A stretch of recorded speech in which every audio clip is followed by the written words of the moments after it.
Bienvenidos! Today we're going to talk about examples of indirect object pronouns in Spanish. In another video we talked about identifying indirect objects and placing the pronouns in the sentence in place of in the actual indirect object. And in this video I'm going to talk more about different ways that indirect objects can be used in different types of sentences in Spanish. Now, indirect object pronouns are pronouns that are used to stand for the indirect object in a sentence, and usually the indirect object is indirectly receiving the action of a verb, and it usually answers the question to whom or for whom the action is being done. Some examples of verbs that typically have indirect objects are cantar, comprar, dar, decir, enviar, escribir, explicar, hablar, indicar, leer, mandar, mostrar, pagar, pedir, prestar, preparar, regalar, sacar fotos, tomar fotos, and vender. These are common verbs used with indirect object pronouns in Spanish. Now, on the board, I've written some indirect object pronouns in sentences, and I want to talk about the different sentence structures in different locations and ways that pronouns can be used in Spanish. In this first sentence, Jessica gives some books to her sister. In this sentence, her sister is the indirect object in the sentence. And so for her sister, we're going to use the indirect object pronoun le in Spanish. And this sentence in Spanish without the pronoun would just be Jessica da unos libros a su hermana. So for the pronoun we would say Jessica le da unos libros a su hermana. Now in Spanish, unlike English, we can actually put the indirect object and the indirect object pronoun in the same sentence. We would never say in English, Jessica gives her some books to her. But in Spanish we can do that. And often with the pronoun le and les, this is done. So we could say Jessica le da unos libros. That means Jessica gives her some books. Or we could say Jessica le da unos libros a ella. Jessica gives her some books to her. And both of those are grammatically correct. Clearly, if we were needing to clarify who she was giving the books to, we would put a su hermana on the end. Now sometimes in English, I wanted to point this out, sometimes the indirect object comes before the direct object and sometimes it comes after. So in this first sentence we have Jessica gives some books to her sister. We have the direct object giving books, and then her sister's receiving the action, the indirect action. So that's the indirect object. In this sentence, Jessica gives her sister some books. Her sister is still the indirect object. It's just occurring before the direct object. In Spanish, we put the indirect object pronoun actually before the verb, and we cover this in a different video. Jessica le da unos libros. So the indirect object pronoun is placed before the verb. Now in a question,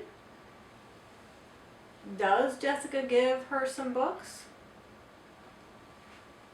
It still comes right before the verb. Le da unos libros a su hermana. And then a su hermana is still optional here.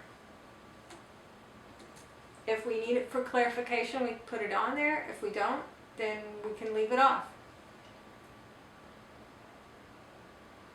We could also ask other types of questions.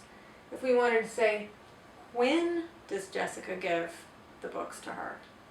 We would just simply put cuando on the beginning of the sentence.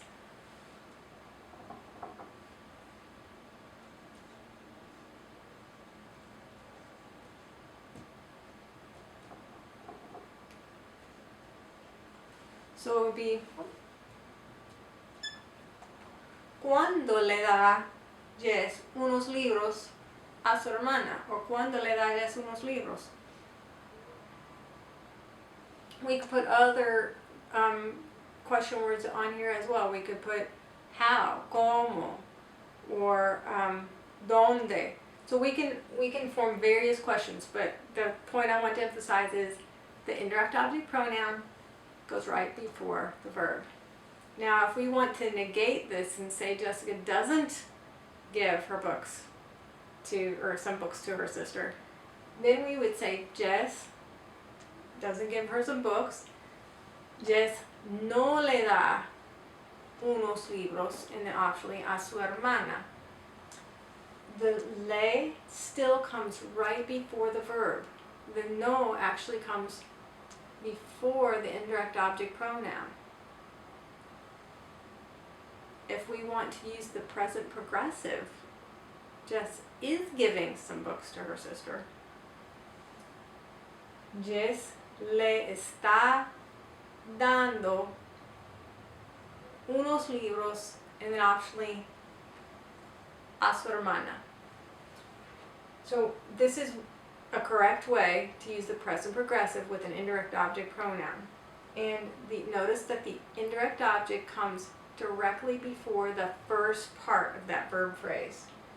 It comes before estar. There's another correct way to put this indirect object in the sentence when we're using the present progressive. When we're using the present progressive, we can put the indirect object on the end of the participle.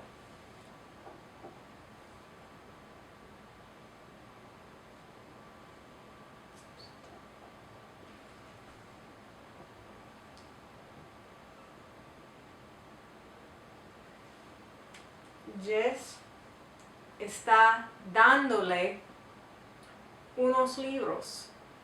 So we have the present participle, dando, and then we attach le onto the end of that. Because we want to keep the pronunciation in the same syllable as without the le, we have to add an accent mark when we put the le on the end. Dándole. Jess está dándole unos libros. If we wanted to negate this sentence and we had the pronoun here, it would be just like this one. No le está dando, or no está dándole. So we can have no está dándole, or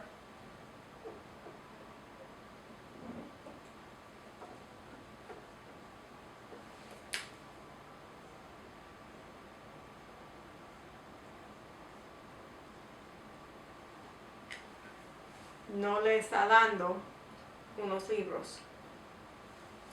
If we want to talk about something that's going to happen, where we have two verbs together and the first verb is conjugated and the second verb is not.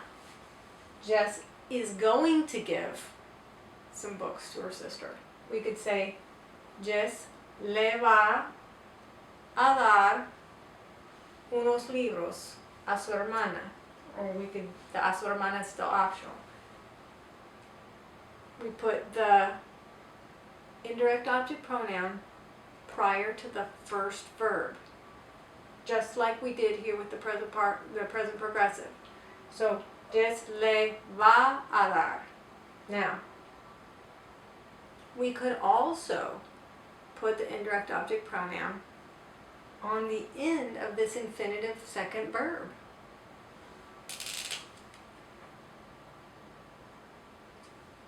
We would say,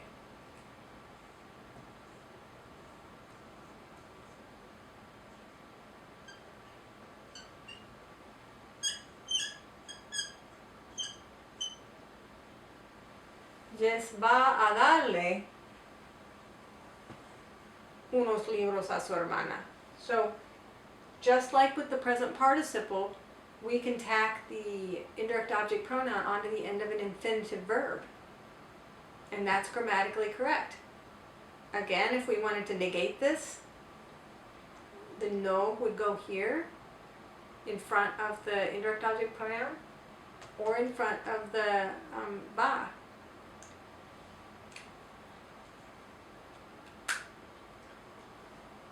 If we want to add emphasis, not necessarily clarification, but just emphasis on who we're giving something to, we can also use the indirect object with the indirect object pronoun. So if I wanted to say something that's clear but emphasize who we're giving the books to, I could also put on a su hermana. So, le da unos libros a su hermana. She's giving some books to her sister.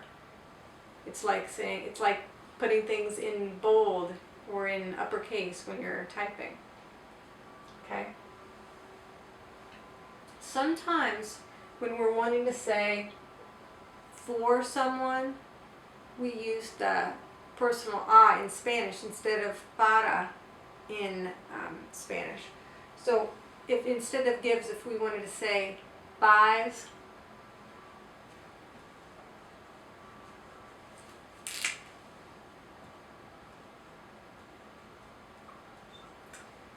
Jessica buys some books.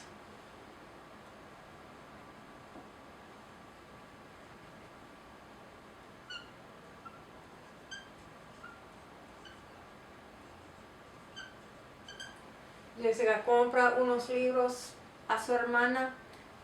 The a su hermana stays the same. It doesn't change to por or para. It's just a su hermana. I just wanted to point that out because sometimes we tend to put different words in here, but in Spanish it's just a su hermana.